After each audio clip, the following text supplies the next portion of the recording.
Little not as much as may be expected or wished for, but God is in it.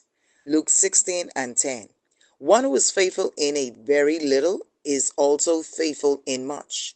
If you're faithful in small things, you'll be faithful in big things too. It's about being trustworthy in all things, big or small. If we can't be trusted with worldly wealth, how can we be trusted with true riches from God? We need to be faithful in small things. It's easy as young adults to assume that it will be easier to be generous when you have more, or that you will be more disciplined when you have more time. My experience is that it doesn't work out that way. For many, the more we make, the more we are tempted to spend, and they find it equally as difficult to give. All throughout Scripture, we see men and women who were generous with what they had.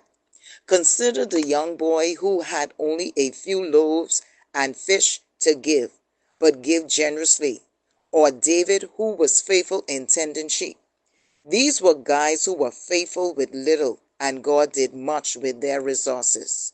God desires us to live ordinary and faithful lives, gaining whatever wealth we do, honestly and righteously. Whatever you do, work at it with all your heart as working for the Lord, not for human masters, since you know that you will receive an inheritance from the Lord as a reward. The Shunammite woman showed hospitality to the prophet Elijah. Elijah asked her for a piece of bread, and the widow invited him to her home, where she uses her last bit of flour and oil to bake for him. The prophet then blesses the woman and assures her that her supply of flour and oil will never be diminished. Out of little produce much. The Shunammite woman, compassion for a stranger led her to the man of God who prayed for her. So she was blessed with a son. Later, when the son died unexpectedly, her unwavering faith and persistent prayer by Elijah restored the son to life. Even through our trials and tears, we are called to look through the eyes of faith and, along with the Shunammite woman, say, "It is well." It is well not because of our strength, but because of God's.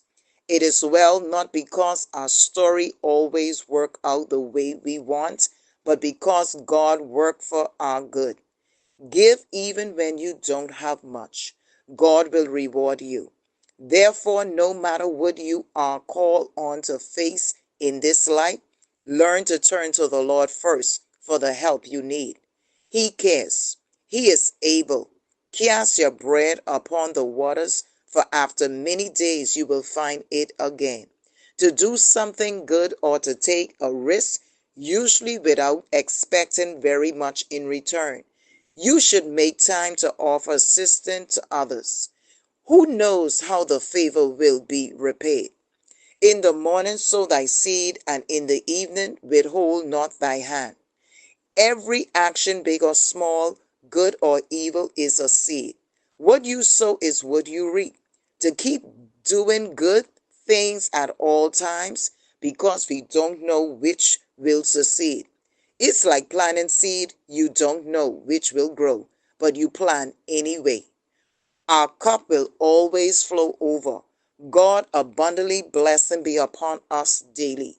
Little not as much as may be expected or wished for, but God is in it. It is well not because of our strength, but because of God's. Be grateful in the little. The blessing of God will overtake you.